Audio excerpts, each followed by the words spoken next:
Brilliance Audio presents Little White Secrets by Carol Mason, performed by Esther Wayne and Simon Mattax. Zara! I shout as I stare at my face in the mirror at the bottom of the stairs. They'll be arriving any second. Can you get yourself down here, please? I've put too much black liner on my lower lids. It's somehow knocked the balance of my features off, making me appear a little harrowed and hard. Mum? I glance over my shoulder and see Daniel's look of horror. You're not seriously thinking of wearing that dress? As soon as my jaw drops, he says, "Kidding." Then he pointedly gives me the once-over. You know, you actually look really amazing. You should glam up more often. Green goes great with your eyes. Don't sound so surprised. We're not really a family that's prone to doling out compliments. So I wonder if this means I'm a bit over the top for a Saturday morning in West Yorkshire. But I bought this frock especially for today, so I'm wearing it come hell or high water. Suddenly, Eric appears behind me, his big, warm hand alighting on my hip. Someone didn't get the memo. I gaze at our reflections in the glass.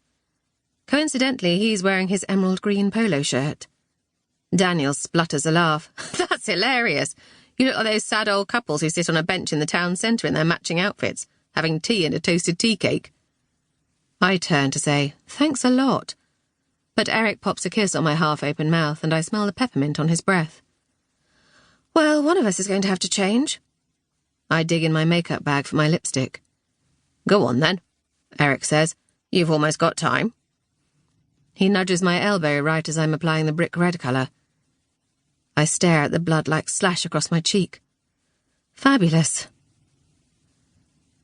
The journalist, Leslie, is all smiles when I open the door. Hiya! Ooh, that's a lovely dress.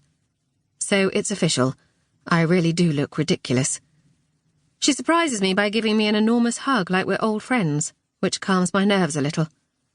What about me? Eric throws his arms wide. Don't I get one?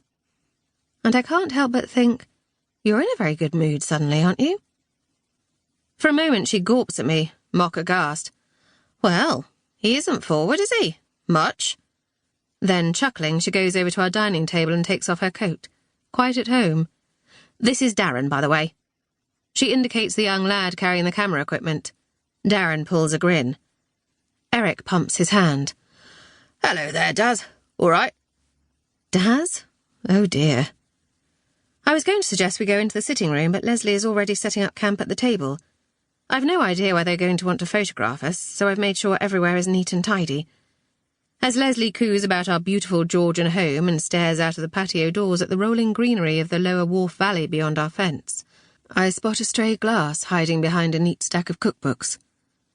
It definitely wasn't there earlier. I nab it and discreetly pop it into the sink. Zara appears at the bottom of the stairs. Aha! Leslie turns and spots her. Zara Rossi, sister of the superstar.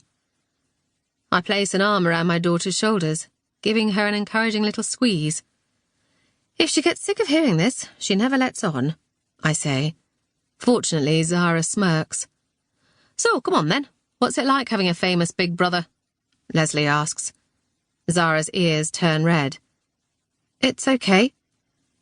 We wait for her to say more, but she just stares at her feet like she wants the ground to open up and swallow her. Do you play tennis as well?